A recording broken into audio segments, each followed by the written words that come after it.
Hey, what's up, everybody? Welcome to Marquee Matches Review, and these next three episodes are going to be focused around Extreme Rules, since Extreme Rules is tonight, which I kind of find very fitting because maybe if I watch some of these past matches that took place at the Extreme Rules pay-per-views, maybe it will hype me up to actually want to watch Extreme Rules tonight, because right now I'm going into that feeling very meh right now, so we'll have to wait and see.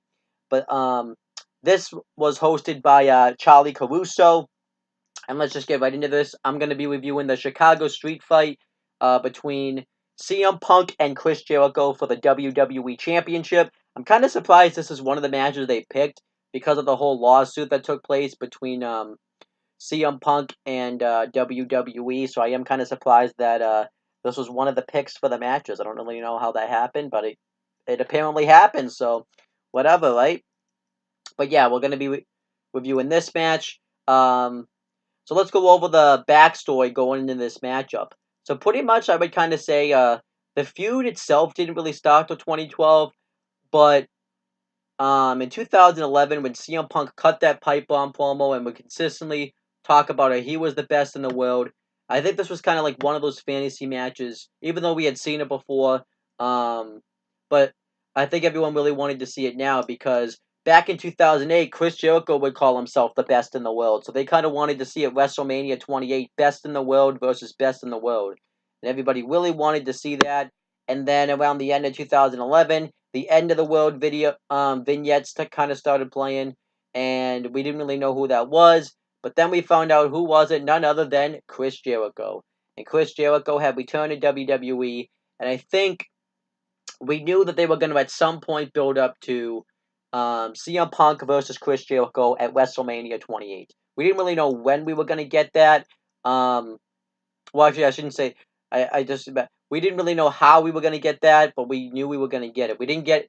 We wanted any means necessary to get there. Chris Jericho though was very secretive about what he was targeting, what he was going after, because he didn't really speak that much the first few weeks um into his return. But then he finally said that he was going to win the Royal Rumble, and he didn't win the Royal Rumble, which was very disappointing. He should have won the Royal Rumble.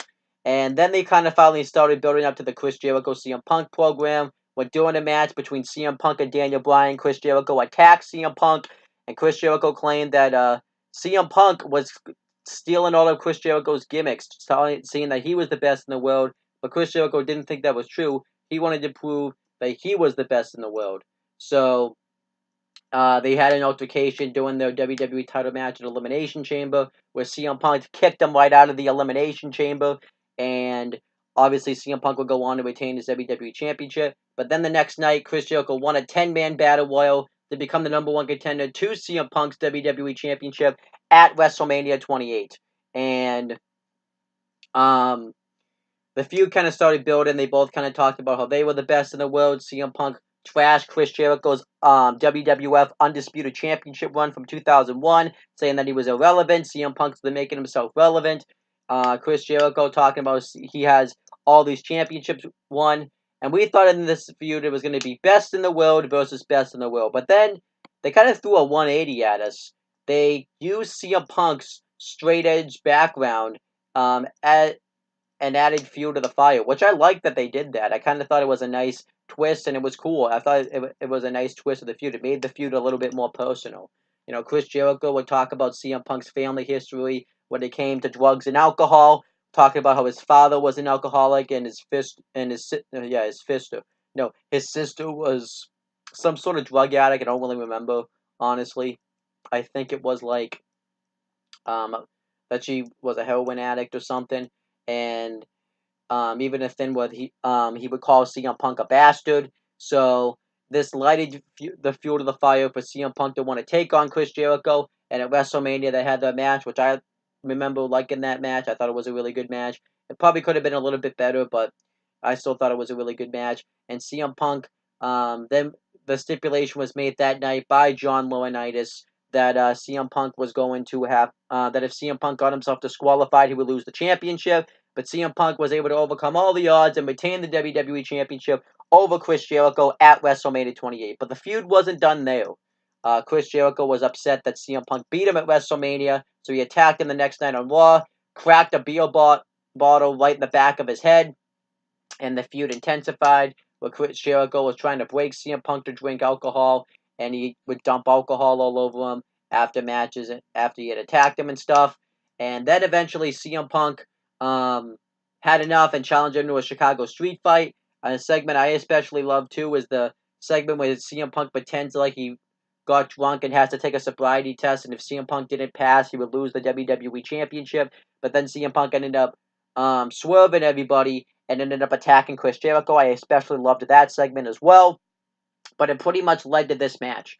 And this match also, too, was a Chicago street fight because this show was taking place in CM Punk's hometown of Chicago. And obviously, he's very well liked in Chicago. CM Punk won his first WWE Championship in Chicago at Money in the Bank 2011. So he was back fighting in Chicago for defending his WWE Championship. So I liked that. But then we got to the match itself. Let me talk about the match itself. The commentary team was Booker T, Michael Cole, and Jerry the King Lawler, which is really weird because I forgot they actually all did commentary together. This was back when Michael Cole was the heel commentator, Jerry the King Lawler was the face, and Booker T was the face. But it was weird because Michael Cole was also the play-by-play guy, so it was weird that they had a play-by-play heel. I don't know why they ever did that.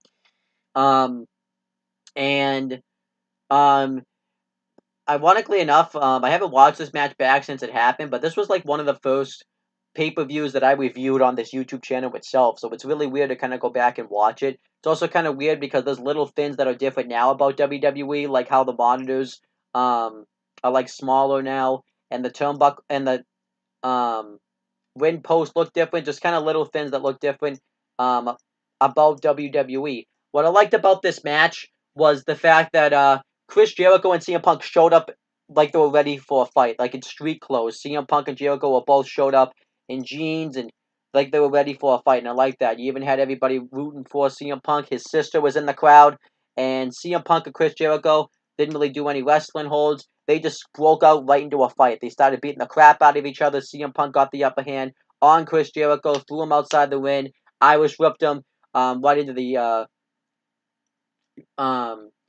the barricade by the timekeeper's area, threw a couple chairs into the ring, continued to beat up Chris Jericho. He ended up pulling out a kendo stick and beating the crap out of Chris Jericho with the kendo stick, and Chris Jericho tried to run away, but then CM Punk went after him, and Jericho tried to attack him Punk was coming into the ring, but Punk was able to counteract the attack with the flying clothesline, and CM Punk started to take Chris Jericho, pretty much dominated the beginning portions of the matchup, but then Jericho hid behind the referee, thumbed Punk in the eye, hit a drop kick, and then he hit the springboard drop kick, driving Punk on the outside, and he pretty much dominated the matchup from this point going forward. He threw Punk back first into the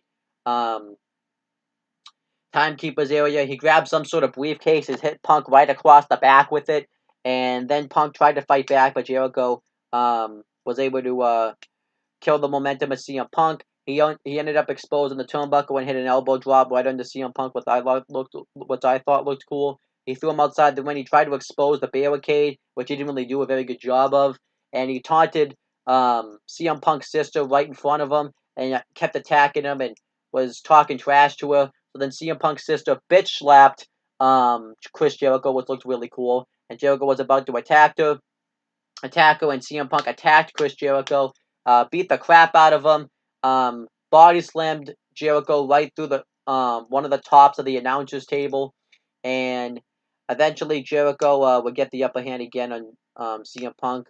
He would I think he threw him into the steps or something. I don't really remember exactly what he did to him. And then he hit him right across the back with the monitor. He ended up cracking the top of the announcer's table right across the back of CM Punk. And Chris Jericho continued to attack CM Punk by hitting headlocks and continued to hit him with the kendo sticks. Eventually, CM Punk was able to gain some sort of advantage, and he went for a springboard clothesline. Now, I think CM Punk botched this because I think what was supposed to happen was Jericho was supposed to hit him right in the ribs, catching him with the kendo stick, but then CM Punk ended up tripping, so they had to improvise, and Jericho hit him right across the back with the kendo stick instead. I did like that they improvised, and Jericho beat the crap out of CM Punk with the kendo stick, and um, Jericho ended up hitting a really cool bulldog, and then Jericho went underneath the ring. He grabbed a couple of beer cans because they tied into the storyline where Jericho was trying to break Punk into drinking alcohol, so he dumped a couple of alcohol right into CM Punk, and then he went to take a shot himself, but CM Punk kicked him in the ribs, and Punk ended up hitting him a couple of times with the kendo stick, and CM Punk started to hit his comeback. He ended up hitting a high knee in the corner into a bulldog, and then he went for the GTS. Jericho counted it several times, and he went for the elbow drop, but Jericho was able to reverse it the first time, and Punk was able to fight out of it the second time. Punk hit the elbow drop. He went for the GTS, but then Jericho countered. And what did he end up doing to him? Jericho countered, threw Punk into the steel chair that was wedged up against the turnbuckle, and then Jericho tried to roll up Punk, but Punk ended up kicking out. Punk hit the bulldog. Jericho went for the lion salt, but then Punk went for an electric chair into a go to sleep. But then Jericho was able to counter that. Jericho hit a code breaker on Punk, but then he ended up getting him into the walls of Jericho. And CM Punk pretty much had nowhere to go. He tried to reach the rope for the ropes, but then right when Punk finally got to the ropes, the referee pretty much in street fights, the ropes really don't mean anything. So CM Punk ended up grabbing a fire extinguisher and sprayed Jericho in the face with it, and then he hit him in the ribs a couple of times with it, and it hit a kick to the head, setting CM Punk right on the Spanish announcer's table, and then CM Punk hit the elbow drop from the top turnbuckle right through the announcer's table, and then they got into the ring, and CM Punk ended up going for the GTS a second time, but then Jericho countered again and low blowed CM Punk, and Jericho hit a code breaker when CM Punk had a chair on his face, and then he went for the went for the cover. CM Punk ended up kicking out, and then Jericho went for the GTS, which I thought was kind of very fitting that he was trying to use CM Punk's own finisher against him, but then CM Punk countered, slingshotted Jericho into the exposed turnbuckle, and hit the GTS for the win. And CM Punk ended up retaining the WWE Championship and afterwards celebrates with his hometown crowd. And this match was just great. Definitely probably better watching it the first time because you don't know who wins and stuff, but it's still watching it. Still great watching it a second time. If I had to rate the match, I would definitely give it a 4.5 stars. I thought it was great. And obviously, the aftermath from this was CM Punk pretty much went on to continue his long reign in WWE Championship reign. He had held the title from Survivor Series 2011 until Royal Rumble 2013. He had he at the time had the longest reign in WWE Championship reign of the modern era, which was just recently broke. Well, I should say World Championship reign, anyways, which was just recently broken by Brock Lesnar with his WWE Universal Championship reign. CM Punk though would have killer matches with Daniel Bryan, John Cena, Big Show, and Ryback for the WWE Championship, and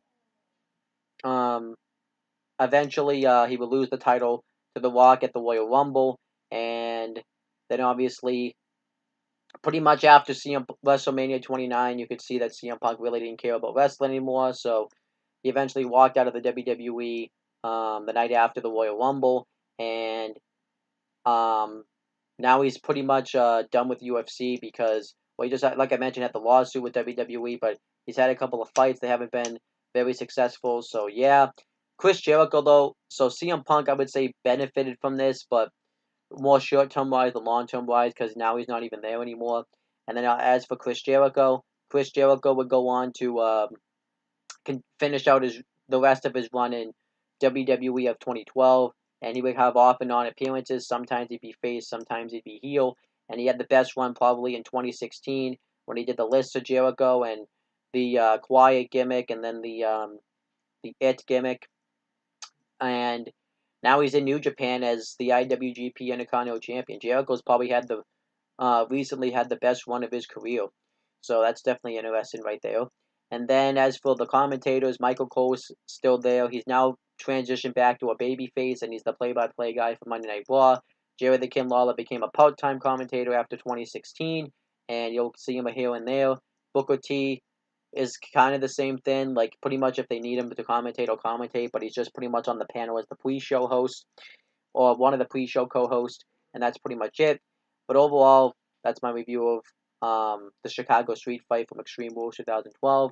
And that's pretty much it, guys. Thank you guys for watching this video. Please make sure you guys like, comment, and share this video for more content. Subscribe to this channel for more content and click on the bell so that way every time I upload a video, you guys will get the notifications for it. Make sure you guys do the same thing for my CM Brothers and on the Talking Native YouTube channels. And that's pretty much it, guys. Talk to you later.